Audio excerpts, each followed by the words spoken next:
Well, hello, everybody, and welcome to ICMDA webinars. I'm Dr. Peter Saunders, the Chief Executive of the International Christian Medical and Dental Association, which brings together about 60,000 Christian doctors and dentists from around the world.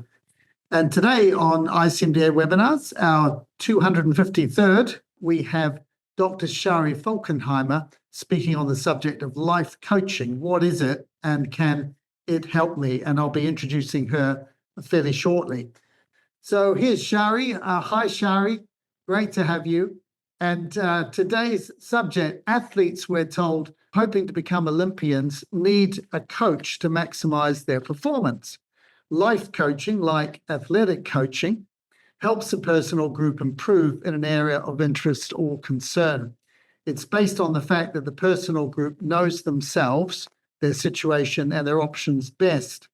The life coach helps them explore actions to take to deal with the situation. Individual and life coaching is increasingly being used by healthcare professionals and organizations to promote healthcare professional wellness, improve processes, and decrease the likelihood of burnout. And ICMDA is exploring making life coaching more available to Christian healthcare professionals and organizations who desire it. And so we have Dr. Shari Falkenheimer. Shari is an MD, MPH, MA in bioethics and PhD. She's also board certified in a very unusual specialty, aerospace medicine. She has over 40 years of experience in a variety of roles, including teaching, applied research, clinical medicine, medical leadership, and planning. And she mentors the Albany, New York Medical College CMBA group and is taught in 30 countries around the world. Dr. Falkenheimer is an international advisory board member of the Christian Journal for Global Health, a member of the American Academy of Bioethics, a life member of the US Christian Medical and Dental Association, which of course is ICMDA's member body in the US, and perhaps most excitingly and most importantly of all, she is also the ICMDA Regional Secretary for North America, where she covers both the US and Canada. So, Shari, great to see you again. Thank you very much for coming back, doing yet another topic for us. And we really look forward to hearing what you have to say and to interacting with you in the Q&A. Over to you, sister. Thank you. Well, thank you all for coming this morning. I hope this will be helpful to you. Life coaching is something I wasn't really very familiar with until the last 3 to 5 years when it became an active part of the US CMDA ministries. And I thought it would be helpful to talk about what it is, first of all, and how it can help you. It's, as Peter read, it's getting used more and more in more parts of the world, not only in healthcare, but it can help people in healthcare and in other fields, and it can help you in your everyday life. So I want to talk a little bit more about it.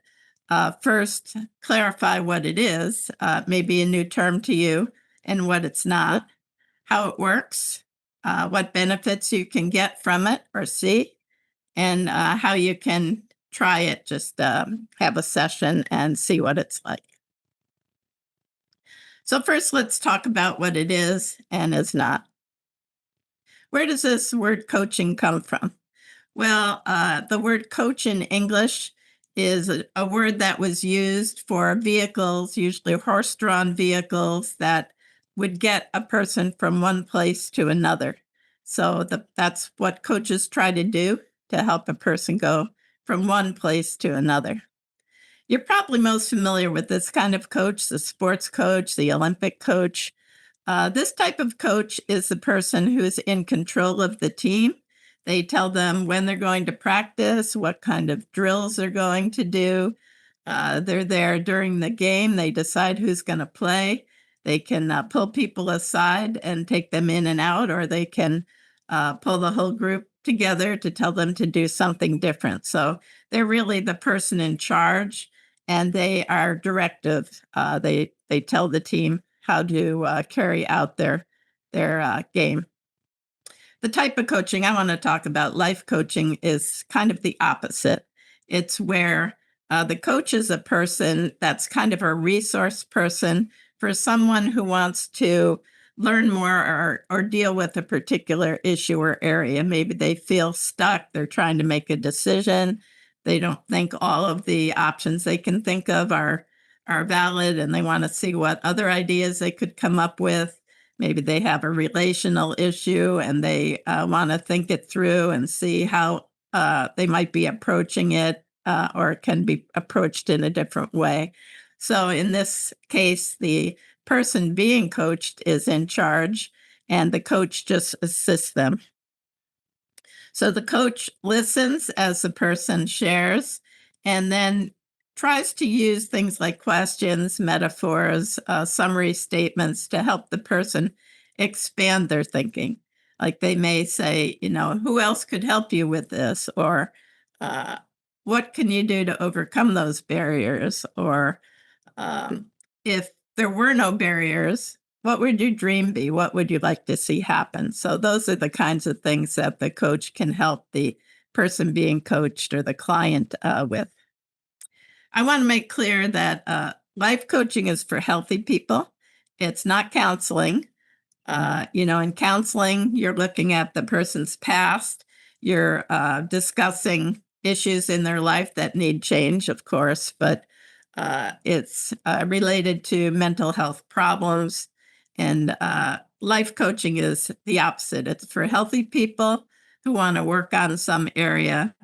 And you're looking at the future. You're not really that interested in the past. Sometimes you need to get a little background, but it's to help the person as they move forward. And it's also not mentoring. Mentoring is where someone has expertise and can help make suggestions and give you ideas or approaches you can use.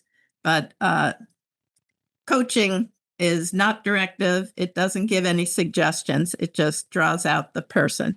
So there is something called mentoring with a coach approach. The skills of coaching, the questioning can be useful in mentoring, but it's not the same thing.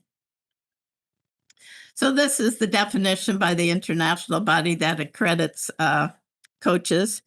It's a partnership, and its goal is to try to maximize the person's potential, whether personal or professional. It uses a creative process of trying to get people to think more broadly and come up with things that they haven't already thought of, so they have more options they can choose from. So like a coach, it's something that's trying to help you get from where you are to where you want to be.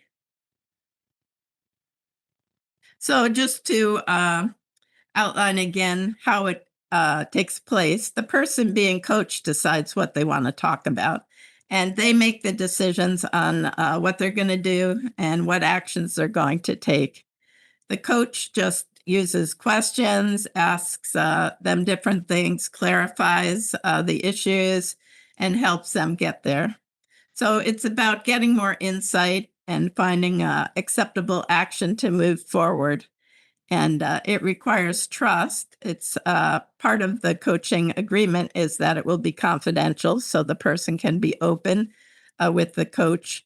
And the rules are clear. The coach has to be careful to stay there and not give any comments or suggestions without permission. Occasionally, they may say, if I take my coaching hat off for a minute, would you mind if I gave an idea that came up? But that's normally not part of coaching. And also, it involves feedback. At the end of the session, usually the coach will ask the person what went well, what could be improved, and what should we do different next time. So it's something where the coach always wants to be improving, as well as helping the person move forward and improve in whatever area they want to work on. So God has already told people what they want to do. He's gifted them. And the coach's job is just to help them think that through and draw it out. And the uniqueness of Christian life coaching, of course, is that we have the Lord and the guidance of the Holy Spirit. So we can fall back on biblical principles and Christian worldview. I was just coaching somebody the other day, and I said, what biblical principles might help you make this decision? And they hadn't even thought about that. Like, oh, I never thought of that according to biblical principles. So we have a sure standard in the Word of God that can help guide us. And we have to often go back to it and try to see what there might help us. And it may include prayer. It's not necessary, but if the person wants to start or end in prayer, that is often part of Christian coaching. And of course, we can pray for each other in between. It can also be individual or group. Typically, an individual gets a coach to talk with them about an issue or a problem or an idea and help them think it out. But it can also be done with groups. Like if a group wants to look at a process that isn't working well or a new idea that they need to think through how they might approach it, it can be done between a coach and a group. And then the group would set the goal of what they want to talk about rather than the individual. And it's useful at all levels of responsibility and practice. It can help, students think through what electives to take, what residency to apply for, how to deal with the supervisors, maybe one they have a problem with. It can help the team. If the team needs to work on something, it can help leaders. There's leadership coaching where they have different issues than their subordinates many times. And it can also be used with patients. It's somewhat similar to motivational interviewing. So it has broad usefulness throughout all areas of our lives and our work. So how does it work?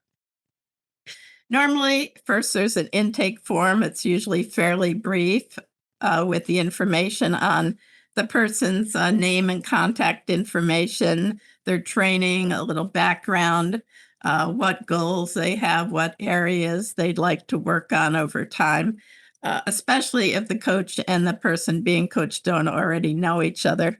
And that can kind of give the coach background to use to start bringing up different issues. And then before starting, there's a coaching agreement, a written coaching agreement that assures confidentiality and sets out the plan for the coaching. They also have to, of course, agree on the schedule when they're going to meet. So just before even starting, that's where you begin to discuss doing a coaching relationship. And then as you prepare for coaching, the most important thing is to think through what it is you want to talk about, what you want help with. And at the end of usually an hour, it can be half an hour, but most coaching sessions are an hour. What's a realistic goal for that hour? What kind of result would you like to get, and how can you measure it to know you achieved it? So that's really the job of the person being coached, not the coach. And of course, you should be on time. Be in a situation where dogs aren't barking and kids aren't coming in and out, where you can really concentrate and prepare.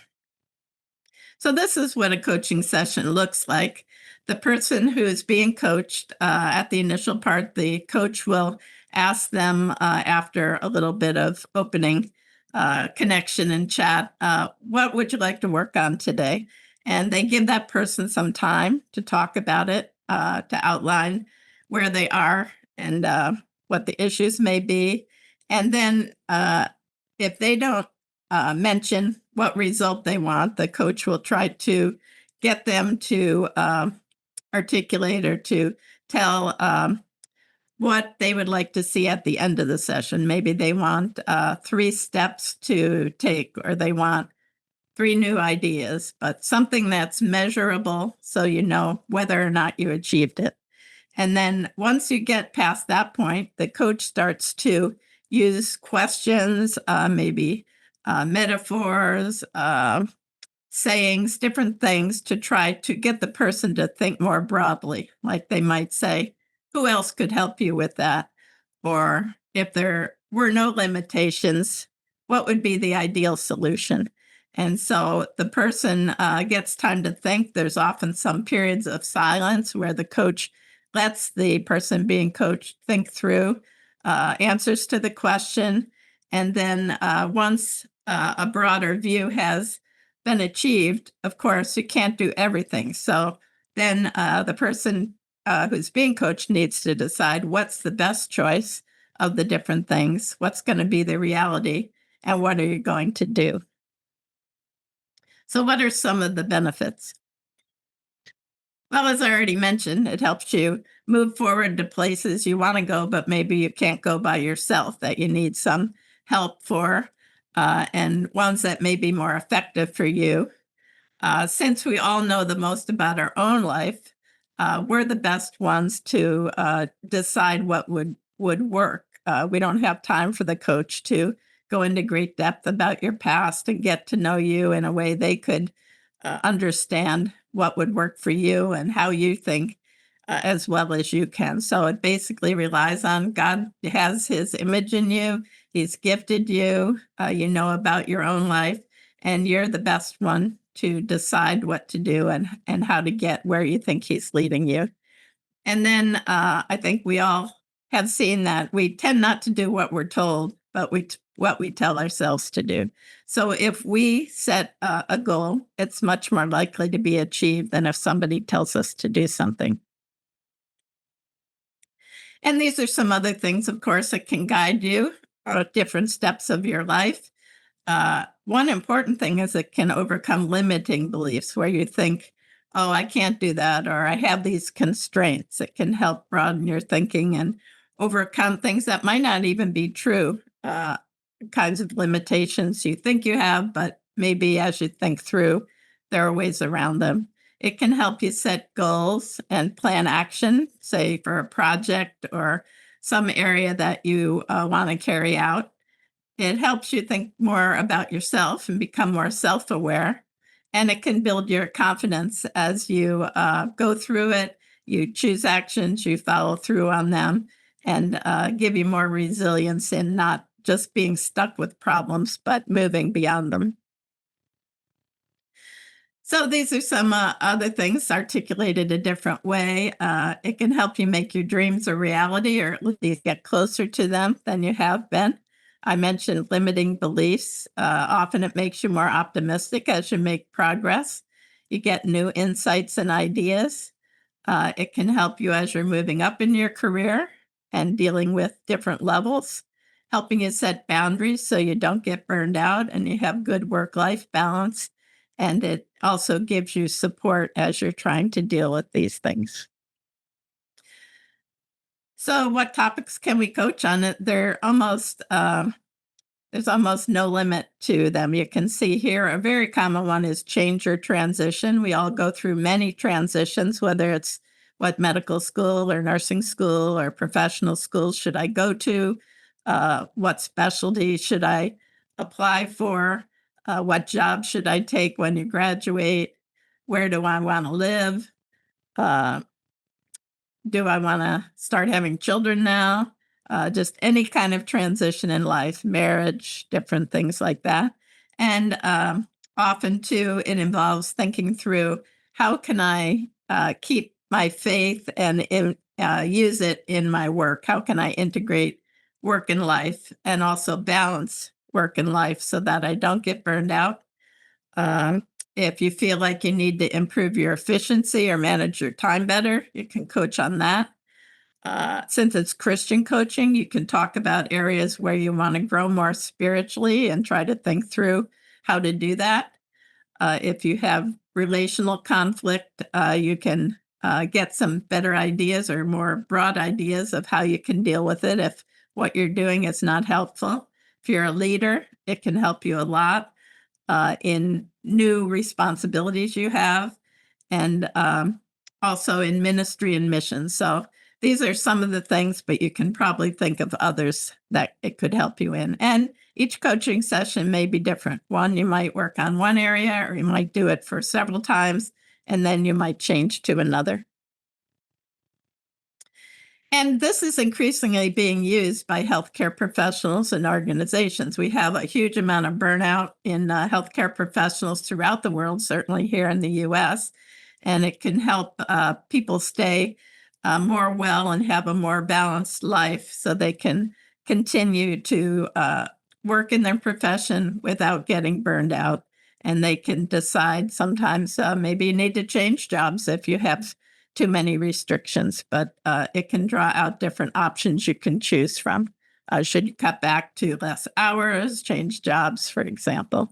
So it's very useful, and some companies may even offer it to their people, usually having the employees pay a certain amount because people tend not to value things that are free. But it's being used a lot in healthcare, at least in the West. And I think we all know that, the distance between what we want to do and what we will do is action. So it helps us come up with actions that will help us move forward and think through things maybe in a way that we otherwise didn't think of. How can you try it?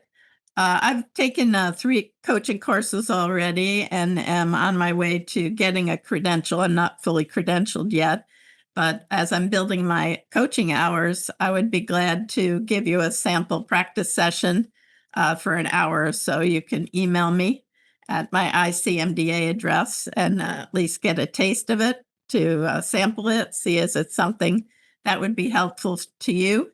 And it's helpful to me, of course, as I need to build hours. All the credentials require different levels of hours of coaching. The first level for the International Coaching Federation requires 100 hours of coaching other people. So if you want to try it out, but feel free to connect with me. And this is a verse that keeps coming up in my life in different ways. But God likes to do new things in our life, and He often comes up with things we would have never thought of. So He can make a way when we seem like we're in the wilderness or in the wasteland, and coaching can be helpful with that. So that may be a little short, but that's the outline I wanted to give you, and hopefully I can answer some questions you may still have about life coaching. Brilliant. Thank you so much, Shari. That was really, really helpful overview. You packed an amazing amount of stuff in there very, very quickly. Just a reminder to people, we've got Q&A now. So just tell us your own personal journey. How did you first hear about coaching? Where did you do the courses that you did? What made you press on with it? I first heard about it from our Christian Medical and Dental Associations. I forget exactly what conference. I think it was actually a women's conference, Women Healthcare Professionals in Christ. But anyway, they offered a free half an hour of life coaching, which is what I'm offering you to try it out. And so I tried it out, and I was quite interested. And our Christian Medical and Dental Association was able to get credentialed by a group called Coach Approach Ministries to teach what's the equivalent of the first 3 of their courses. They have 3 separate courses. Our CMDA puts it into 2. And so I thought this could help me in a number of ways. It could help me mentoring people, which I often do, but it could also be something I could do now that I'm not doing clinical medicine. You can use it as a way to make money, as part of your income, because you should charge people or they won't value it. And I think the skills were something I wanted to learn more about. I tend more to give advice than ask questions and draw people out. So I took both of those courses, and then I actually joined Coach Approach Ministries. There's an annual fee, but they have every week, every Thursday, actually, a couple hours after our webinar, almost every week, they have a webinar on some aspect of coaching to help you improve your skills. And they have a network you can be part of and quite a few different resources. They also give courses, which you can take. I did take one of theirs since our CMDA just has the first two courses, which is Introduction to Coaching and Coaching for Transition and Change, I took a course on the language of coaching, which something I didn't feel particularly good at, thinking through what are metaphors and how can they be helpful, or what are some sayings or ideas you can use. And then I've been building my coaching hours largely through people in the US CMDA who Yeah. wanted to try it. And next week, I'll be starting what's called group mentor coaching in order to get the first level, which is called Christian coaching, Christian leadership coach.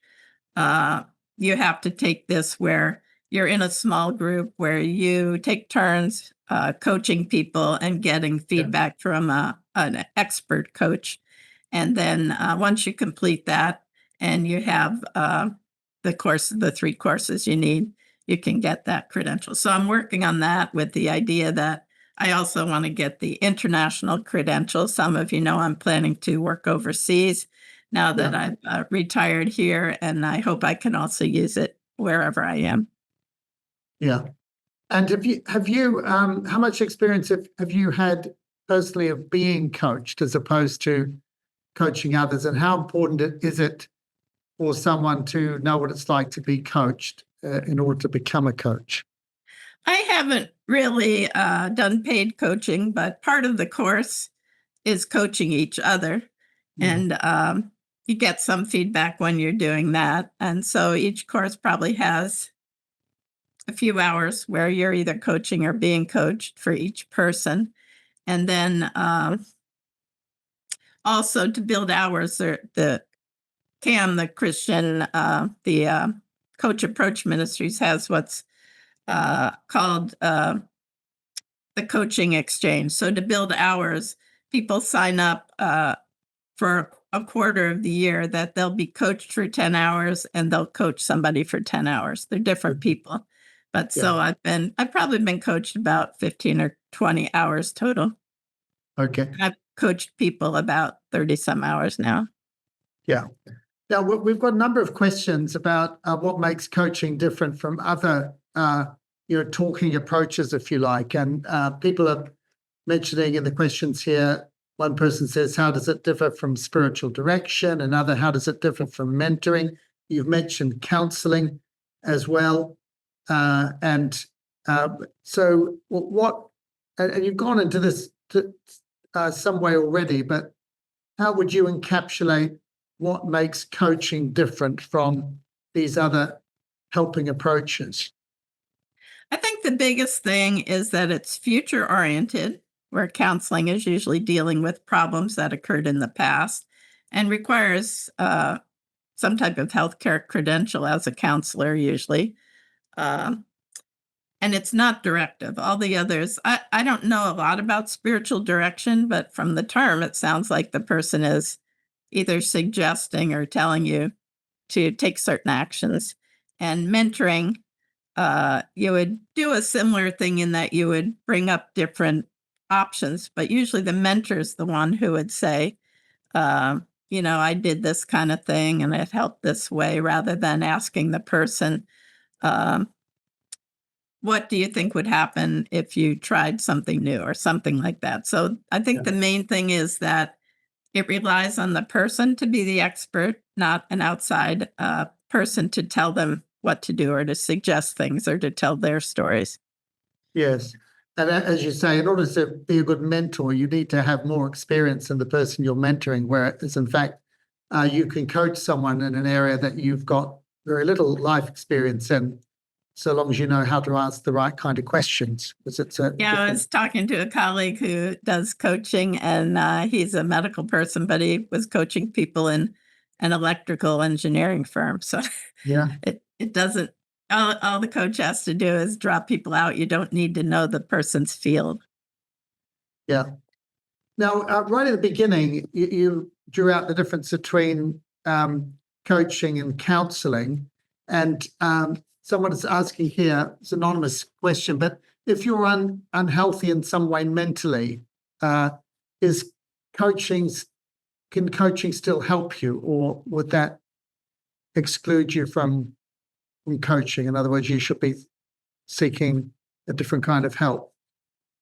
Yeah, generally you should get counseling first to deal with whatever it is. I mean, there's no hard and fast rule. If you wanted to try coaching, a person might be willing to do that and help you think through different things. But particularly if you have a serious mental health problem that may need medication or expertise to deal with, coaching would not be appropriate. Generally, uh, I didn't put it in my slides, but there's a slide they use in the coach training where it shows unhealthy, and then it has doing really well, and in between is coaching to help you do better. It's after you've dealt with your sort of mental health problems and emotional problems, so it's not really for that. Well, and yet, you also were talking about the fact that sometimes there are deeper issues, if you like, that come up in coaching, and it may well be that we're immobilized by past fears or past failures that have left us stuck. So, how does one coach through those kind of difficulties without becoming more directive? Other questions you can ask that will bring those insights to people. I think so. I used to be a very fearful person, and I even wrote a paper for one course about, what the Bible had to say about fear. But I think asking people, what will the Bible tell you about fear? And there's a huge amount. It's probably talked about more than almost anything else. Fear not, for I have redeemed you. I have called you by name. You are mine. And, just many other. There's no fear in love. If you can use the question to get the person to think about scripture and apply that in their life, you don't really need to be directive. Uh, if it's some kind of pathological fear, it may need counseling. Well, yes. Well, is it sometimes the case that in a coaching session or series of sessions, issues come up that lead you to say to a person, I think you really need counseling, or you probably do better with mentoring or spiritual direction? Yeah. That certainly can happen. I can't say I've had that experience yet, and I probably need to learn more about what spiritual direction is because I really am not very familiar with it. It's just getting back to the mental health issue, and someone's asking further probing question here. What if you have a chronic mental health problem, but you're already on medication and you're stable and feel you would benefit from coaching? I think, if you've gotten the best treatment you can and you're stable, I don't see any reason you couldn't have coaching. It's just the purpose of coaching is not to deal with that mental health problem or give you medication. It's to help you move forward once you've gotten treatment. And, it's a judgment call, but I don't see any problem with coaching someone who's, stable in their situation and already has dealt with or is dealing with their problem. Well, thanks. There's the whole issue of blind spots too, isn't it? But, we're often better at seeing other people's blind spots than seeing our own, and that's where the body of Christ can be incredibly useful in helping us to gain insights that we might not have. What do you, if you're coaching someone and you're in a situation where you think you can see a problem that they cannot see, how do you deal with that, or a block, something that's stopping them moving forward that they just cannot for the life of them see? How do you approach a problem like that using a coaching perspective without, I mean, is there any place for confrontation or giving feedback, or are there questions you can ask that bring those kind of insights into blind spots?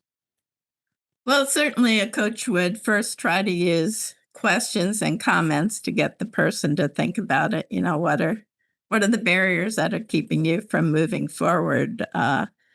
What could you do to overcome them? But if the person's really stuck, you can always ask permission. It's not part of coaching, but you can say, would it be okay for me to give you an insight? It sounds to me like fear is keeping you from doing this or something like that.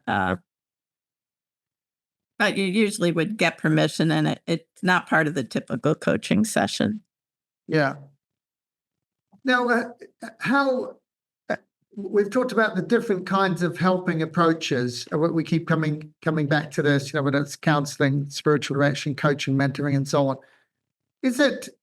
Should one be a purist in the sense that if you're a coach, that you only stick to coaching and that you don't move into any other areas at all? Should one be a purist and only use coaching techniques, or is it possible in helping others to mix those different approaches up? Yeah, coaching is just a tool. Like I think you mentioned, I've often mentored medical students and that sort of thing. For coaching, you make an agreement that you're going to use a coaching technique on this particular thing. But if you're not in that situation, or you step out of that, you finished your coaching hour, and the person wants some mentoring, I don't see any problem with that. It's just you need to be sure you know what your role is, and they also understand. Mentoring can help a lot because we can share experiences we've had, and particularly how God got us through them, which can really help people, I think. But they know themselves best. So mentoring, even mentoring, I don't think should be too directive. It can help people understand how God got you through, or other options like coaching can. But they ultimately have to decide what action they're going to take. And if they don't take an action, you might as well not even be coached or mentored. If you're just going to stay where you are, you need to be motivated to do something that will modify the situation or even resolve it if possible. Thank you. There's a number of questions here about the whole issue of accreditation and legality. And I guess it's different in different jurisdictions. Now, does one need to be formally accredited in order to coach, or does it depend on the country in which you're living? Are there different approaches in different countries? Can someone just do a coaching course and then coach, or do they need to be registered with some group? Just perhaps a few words on that. Yeah, I think I realize it may be different in different places. people take a coaching course, and then there's no reason they can't use that, practice it. You need to practice it to get better at it and to make it part of your toolkit. There's no limitation in the US that I know of. I don't know internationally on just coaching people. There might be rules about getting paid for coaching, like you may need to pay income tax, or you may need, something else. I think the reason there is the International Coaching Federation is it sets a standard that different countries look to for hiring coaches, and it has different levels. The first level is coaches with 100 hours that have passed a test and taken a certain amount of training. The next level is 500 hours, and then I think the third level is 1,500 hours. So if you know the person's credential, it gives you quite an idea of their experience.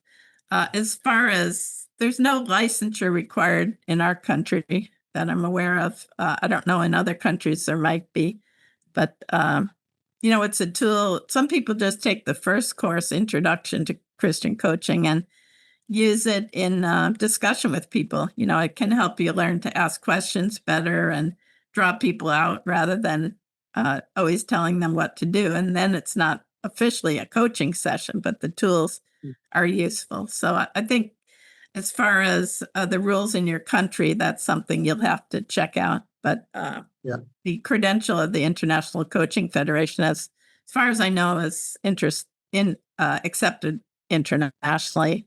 I know one other country I was looking at, that was, one of the criteria that you had a certain level of their certification. One of our listeners here, Susanna Matthew, was saying there are accredited qualifications in coaches in the UK. There are level 5 and level 7 PG certification. and then adds that the European Mentoring and Coaching Council also accredits coaches.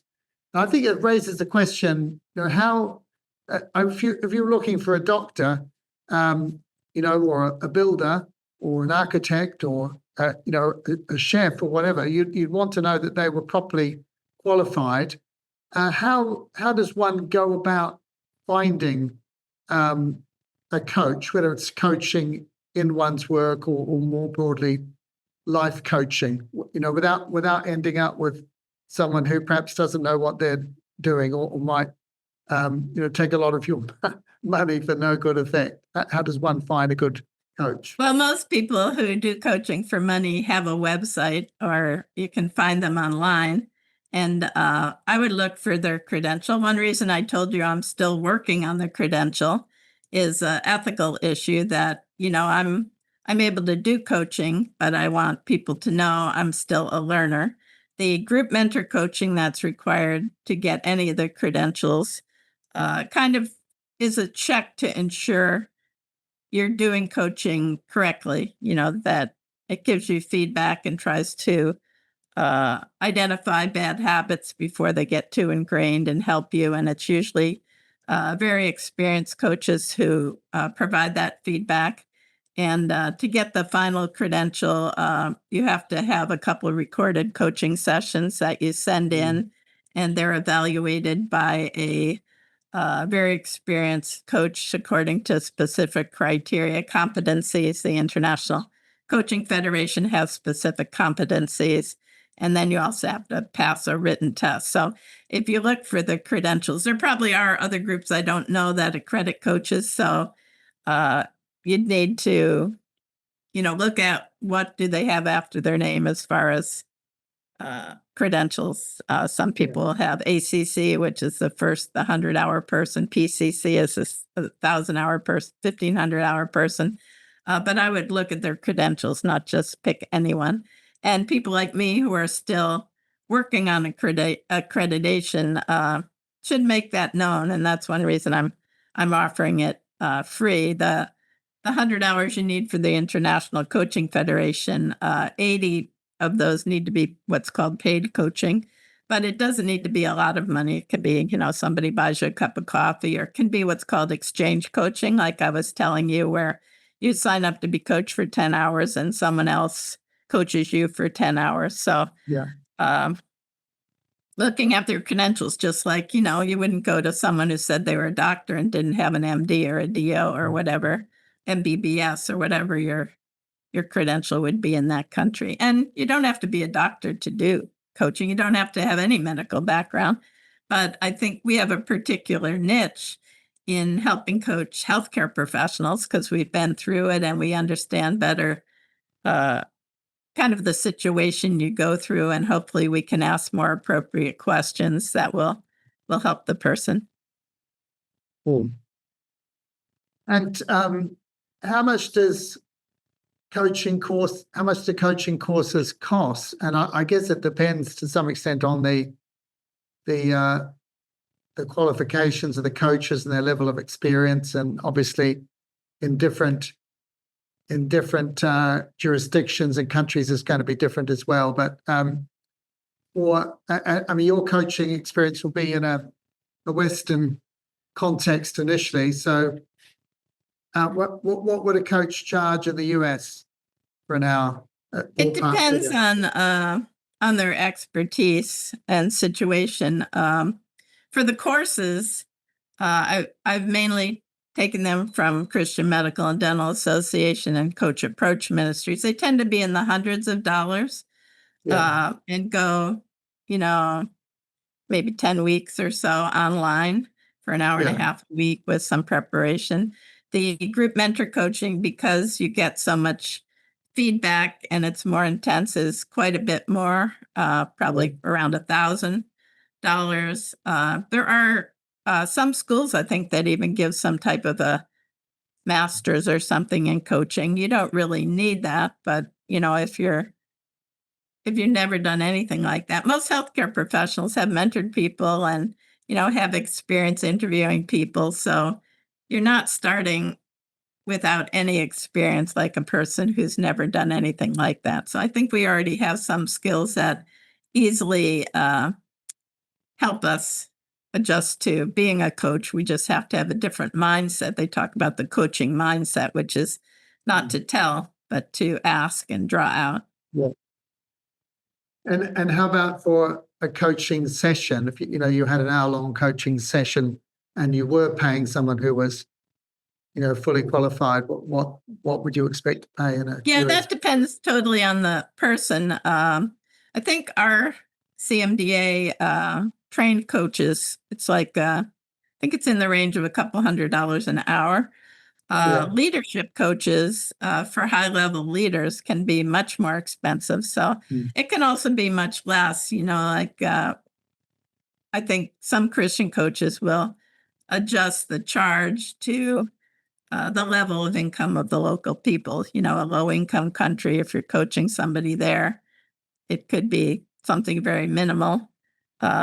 If you're doing it as a profession, I mean, you have to earn money. So you would have higher charges. So there's no set amount. It's quite variable.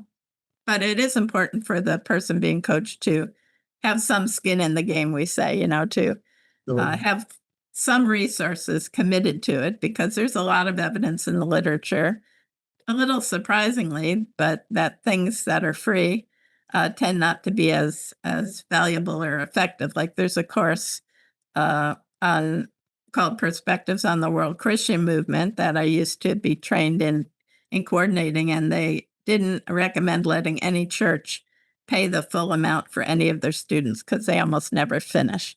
So, you would, have maybe the company or the church might want to pay 80%, but it's important to have some amount of payment.